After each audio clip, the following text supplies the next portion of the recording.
Sama juga dengan Umar buat kalender hijrah tu kan. Dia tak ada nas kata kena ada kalender, tak ada nas kata jangan kalender ni orang kafir je buat. Dia tak ada macam tu. Dia macam so anything yang bersifat macam tu kepimpinan boleh decide lah dan orang follow lah. Okay. Seterusnya, syarat. Tapi dia ada syarat macam kita kata.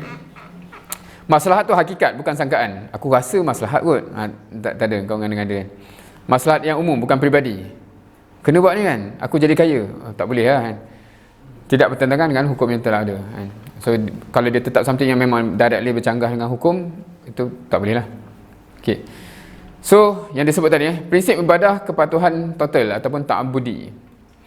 Contohlah, rasanya bukan hari Jumaat dah sesuai solat Jumaat ni.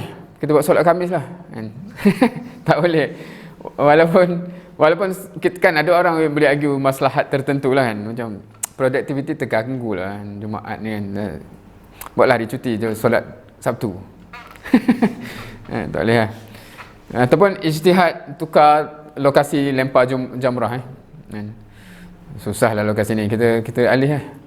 Kita alih apa? Kau ada yang dah pergi umrah ke? Umrah tak ada lah perlu ni kan. Tapi pernah tengok ke tempat tu? Ada istiadat, harus mempertimbangkan rahsia, hikmah dan sebagainya. Ini ruang lingkup ijtihad imam yang dibincangkan. So point dia kat situ Maknanya bila kita cakap imam boleh ijtihad dalam ruang lingkup tu je lah. Kita tak kata dalam ruang lingkup yang memang dah tak boleh kacau tu kan. Dan dalam konteks dunia yang makin ni, sebenarnya aspek ni banyak je. Contohnya traffic light tu lah kan.